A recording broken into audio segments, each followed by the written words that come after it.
Before we continue, I want to invite you to join my free Facebook community, The Gluten-Free Engineer. It's a space where you can connect with others living gluten-free, ask questions, swap tips and recipes, and get support from people who truly get it.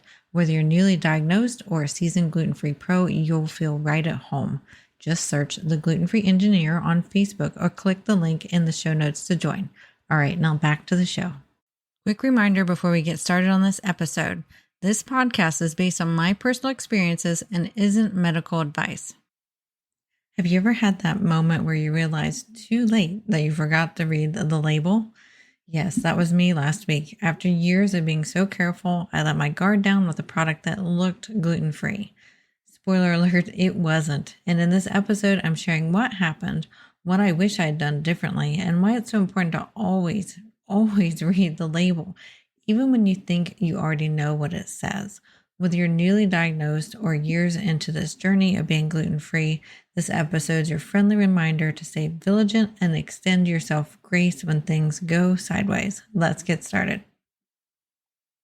Welcome to the Gluten-Free Engineer podcast. I'm your host, Kiri Saunders. In 2011, I was diagnosed with celiac disease, a moment that changed everything. But I was determined not to let it hold me back. With my 2 engineering degrees, I set out to reverse engineer the gluten-free lifestyle, breaking down recipes, safety tips, travel hacks, and everything in between to rebuild a life I love. Whether you have celiac disease, gluten intolerance, or simply choose to live gluten-free, this podcast is for you. Join me each week as we simplify the gluten-free lifestyle, make it fun, and prove that you don't have to miss out on anything. Welcome back to the show. So last week I got gluten. Pretty badly. I would say that the symptoms as of this recording are still affecting me, and it's been about 3 days already so far. And I want to talk about, what is it really like to get gluten, and how did I make this mistake? So long story short, my husband likes to try different types of hard ciders, and we, kind of enjoy, that taste testing and seeing what they taste like. And he picked up what he thought was a hard cider because the label looked, like it was a hard cider. It didn't look like a typical beer or anything like that. And while I just gave you the hint, it was actually a beer. It was a sour beer. And we didn't realize this until after he'd already had across, several days, 1 or 2. And I decided to taste it. I was like, oh, well, let's see what this tastes like. Because it was some really kind of off weird flavor. I think it had passion fruit. It was like fruit punch, passion fruit or something like that. So I thought, oh, well, let me try it. And it was green. Like it didn't even look like a beer. It looked like a cider. It was like fluorescent green. And I tried a sip on one night. And then the next night or the next day I tried another sip of it, not knowing it was a wheat ale. It was a sour ale is what it actually was, which is why 1, it didn't taste like beer even when he drank it. And 2, the label was so colorful and it was near the hard ciders in our store. So we thought it was a hard cider. Well, I start reading the label after he's already had 1 or 2 across, these, several days. And I realized it said a sour ale on it, and I couldn't find the words gluten-free anywhere. And I realized that it was, a gluten beer. And this was like the next morning where I'd had 1 sip the night before, and then we were out swimming in our pool and I had another sip that day. And I thought, oh crap, I just had wheat. I wonder what's going to happen, because it's been a while since I've directly had wheat. And the thing about, alcoholic beverages is it kind of varies as to how much gluten still ends up in those beverages as well. So I was kind of crossing my fingers and hoping much of it got distilled and filtered out, but I didn't know how I was going to react. Well, that was a Sunday afternoon. The next morning, and then I even went into the house and took some digest pills, even though I realized, it might have been too late for that. But I figured, well, it can't hurt, right? So the next day, oh my goodness, Monday morning, I woke up and of course I had digestive issues. That to me, honestly, isn't nearly as big a deal as the other issues I get. I felt like I'd been run over by a bus. My whole body hurt. My brain wasn't functioning. My joints hurt. I thankfully didn't get a migraine from this one. Sometimes I'll get migraines from when I get gluten, especially if it's barley. So I'm assuming this was probably a wheat ale. It said a sour ale, so I'm not 100% sure if it was wheat or barley or rye. And I mean, I felt awful for the first couple hours, 3 or 4 hours or so of my day. I was having a hard time working because I was so off. My senses were overloaded. I couldn't take too much input, either noise wise, information wise, light wise. My senses were just overloaded. So, what I want to encourage you to do is, obviously we're really diligent label readers, but it can even happen to us. We just kind of let our guard down and didn't look at the label. And so I want to make sure that, we don't, you guys out there listening, don't fall into the trap that we did and get comfortable and feel like, oh, it looks like it's gluten free, so it's probably gluten free, like in this case, because the label was totally not what you would see on a typical beer label. And we let our guard down and got sick. I mean, he even didn't feel good either. And he kept wondering why he wasn't feeling good randomly. Well, it was probably because he was drinking gluten. So I want to encourage you to make sure you read the labels every time. You don't know whether it's got malt flavoring added to it, which could be something that can happen on even other types of drinks that we're talking about here. We want to make sure that, when we're talking about food, it doesn't have a wheat-based thickener. Whenever you see labels like new look, same great taste, this could be anywhere from alcoholic beverages to normal food.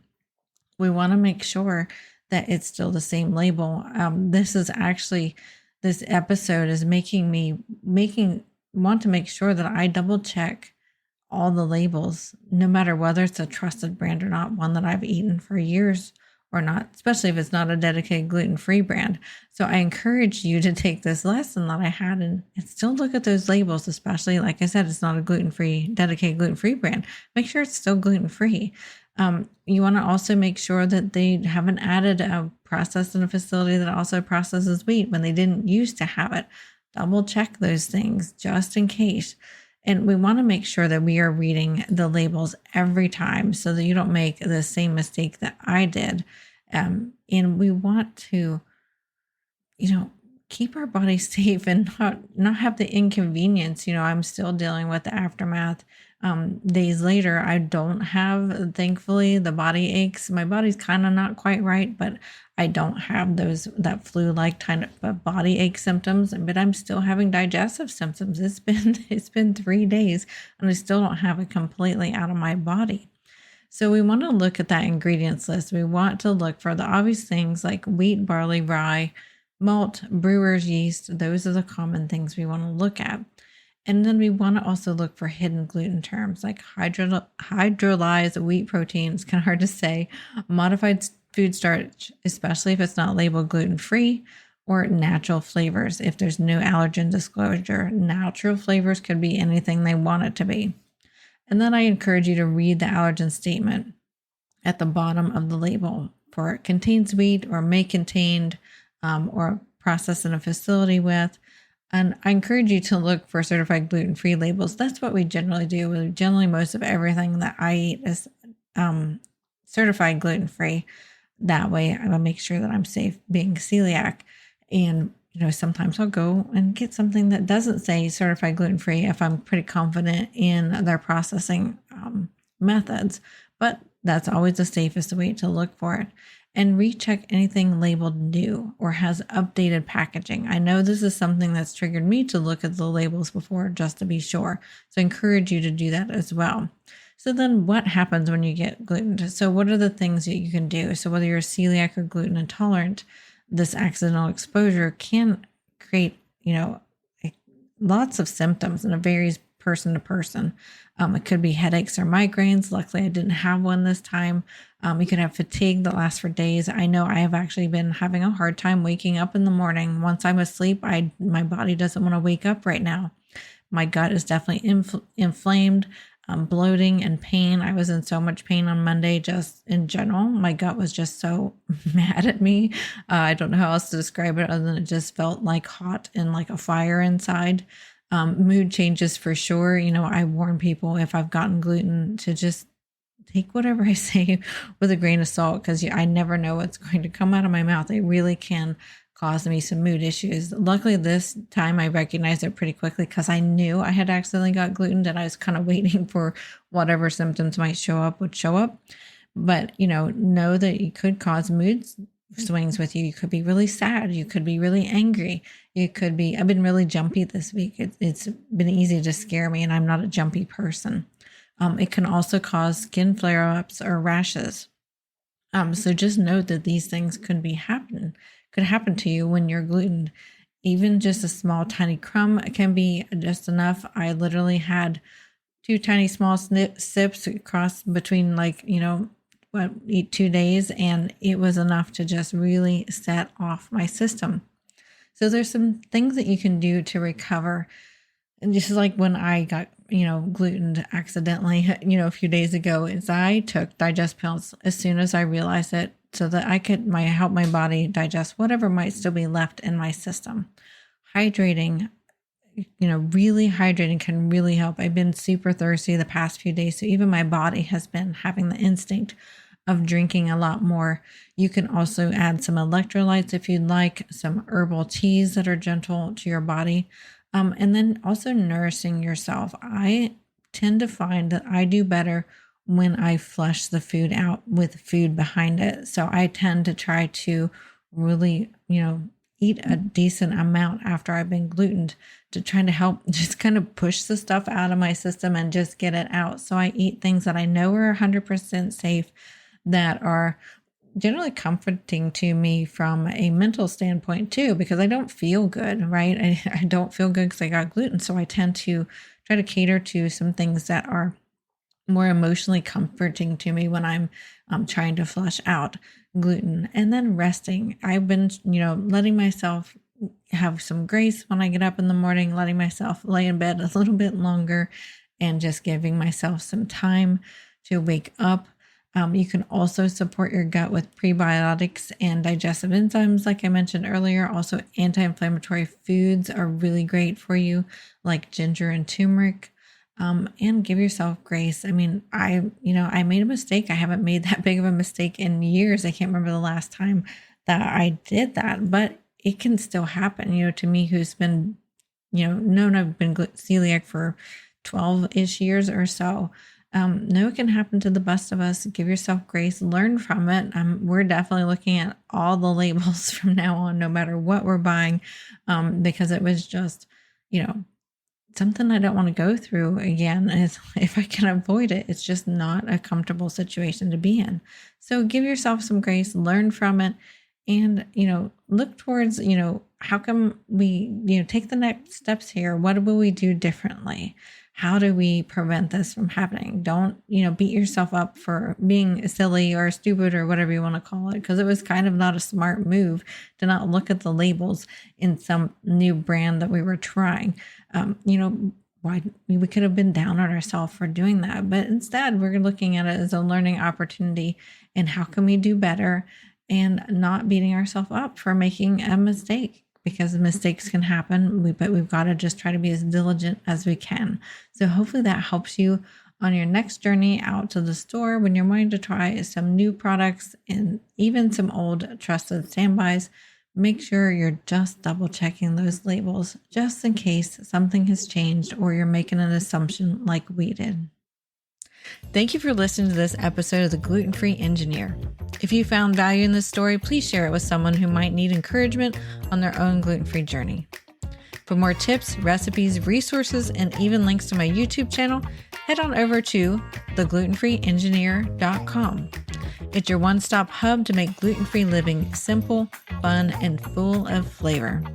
And don't forget to subscribe so you never miss out on an episode. And we will see you next week. The Gluten-Free Engineer podcast is for informational and entertainment purposes only. I share my personal experiences and stories about living with celiac disease and navigating a gluten-free lifestyle. This podcast does not provide medical advice.